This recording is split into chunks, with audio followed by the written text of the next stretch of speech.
खरं तर सरकारला कोणती अशी सरकारने जी केलेली पापं आहेत, सरकारने घातलेला गोंधळ आहे, सरकारने केलेला भ्रष्टाचार आहे, सरकारने सत्तेचा दुरुपयोग केलेला अतिरेक आहे, कायद्याची पायमल्ली केलेली आहे आणि त्यामुळं यांची सगळी केलेली पापं उघड्यावर येऊ नयेत म्हणून त्यांना विरोधी पक्षनेता कदाचित नको असेल.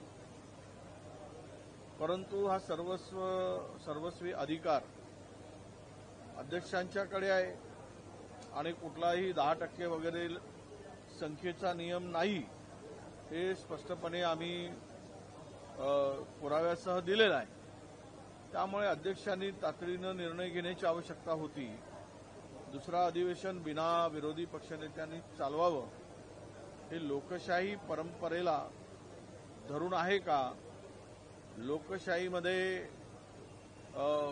पद्धतीनं राज्य चालवायचं असेल आणि तर त्यांना विरोधी पक्षनेता पद न भरून कसं चालवता येईल? सत्ताधारी आणि विरोधी हे कोणी एकमेकाचे वैरी नाहीत, दुश्मन नाही.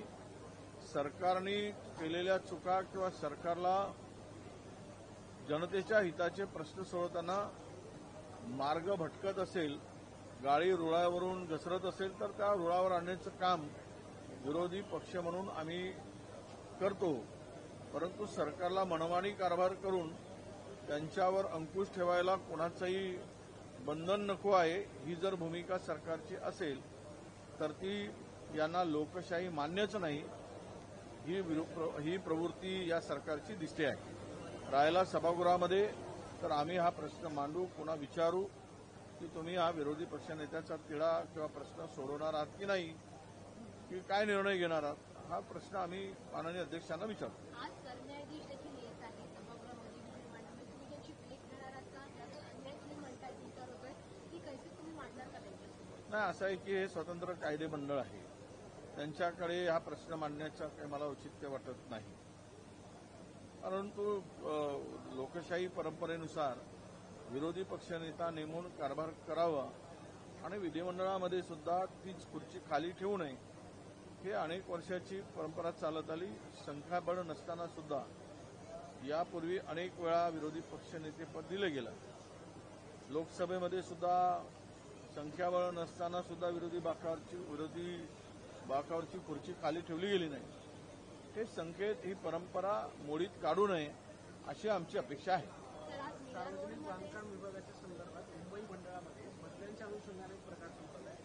अनेक अधिकाऱ्यांची कार्यकाळ संपल्यानंतर सुद्धा कारण देत प्रशासनाकडूनच काही कारण देऊन त्यांची तिथेच आस्थापना कायम ठेवण्यात आली. खरं तर यामुळे प्रचंड पीडब्ल्यूडीमध्ये पदांचा मोठा बॅकलॉग आहे.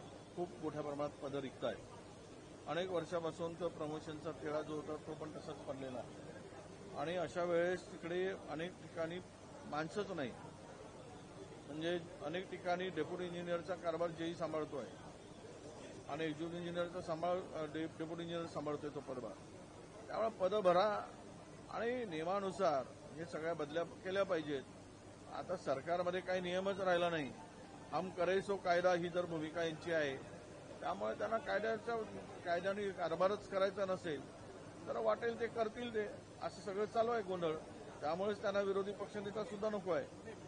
काही विशिष्ट अधिकाऱ्यांना अनेक वर्ष त्याच जागेवर नाही, ते तर आता असं आहे की गेली 10-15-2014 पासून जो मर्जीतला आहे त्याला काही बंधन नाही, त्याला वेळेचं नाही, त्याला नियम नाही. अनेक अधिकारी आहेत. कारण यांचं ते सरकारच्या किंवा संबंधित खात्याच्या तो एक प्रमुख रिसोर्स आहे. तो रिसोर्स बंद कसा करतील ते? त्यामुळे त्याला तिकडे कायम ठेवणं किंवा त्याचा वापर करून धन गोळा करणं एवढंच त्या सरकारचं काम दिसतं संबंधित खात्यात. मिरारोडमध्ये मनसेकडून आंदोलन घेण्यात येणार होतं मराठी भाषेसाठी, मात्र पोलिसांनी परवानगी नाकारली आणि जे आंदोलन करणार होते त्यांनाच पोलिसांनी आता पत्र पाठवलं आहे. नाही, असं आहे की आंदोलन करण्याचा अधिकार सगळ्यांना आहे.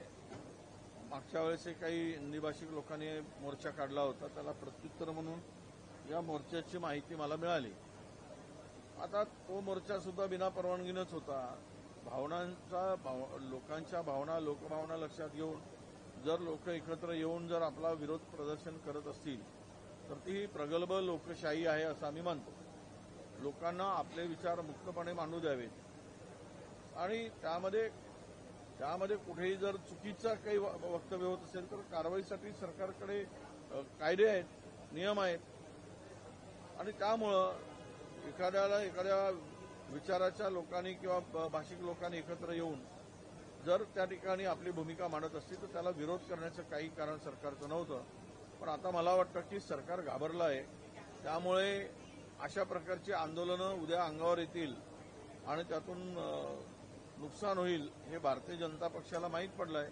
त्यामुळे ते मराठी भाषिकांचा मोर्चा होऊ नये अशा प्रकारचे प्लॅनिंग केले असावे. तर पुढचा पक्ष काँग्रेस पक्षातलाच आहे. तुझा प्रश्न एक अशी माहिती मिळते की काँग्रेसचे जे काही आमदार आहेत विधानसभेतले त्यांना बोलू दिलं जाते अशी तक्रार त्यांनी केली आहे. आपल्या देखील त्यांनी नाराजी व्यक्त नाही, असं आहे, मला माहिती आहे कोण बोलवून दाखवलं आहे. त्यांची नावं मला माहीत आहे, जे कधी सभागृहात येत नाहीत. मागच्या आठवड्यामध्ये सुद्धा गैरहजर आणि मागच्या वेळेस सुद्धा गैरहजर होते. आधी पायऱ्यावर आंदोलन होतं, कधी येत नाहीत, कधी दिसत नाहीत. अशा काही लोकांच्या काही जर हे असतील तर त्यांनी पक्षाच्या प्लॅटफॉर्मवर सांगावं की आम्हाला बोलू द्यावं. कुठल्याही मिटिंगमध्ये ते येत नाहीत. मी पाहतोय आम्ही मिटिंग बोलवतो पक्षाची, अशी काय मंडळी आहे.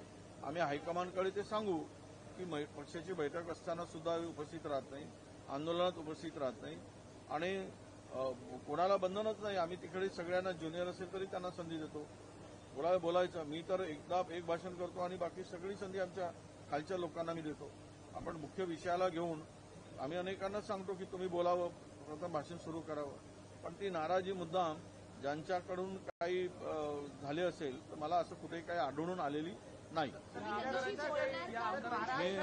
मी सगळ्यांशी बोलणार आहे. मी उद्या बैठक लावतोय सकाळी 10 वाजता. सगळ्यांना आग्रहाचं निमंत्रण देईल आणि त्यांच्या भावना मी समजून घेईन. काँग्रेसमधली ही यादवी कधीपर्यंत शांत होईल असं वाटतं? कारण अंतर्गत वाद नाही, काही अंतर्गत वगैरे काही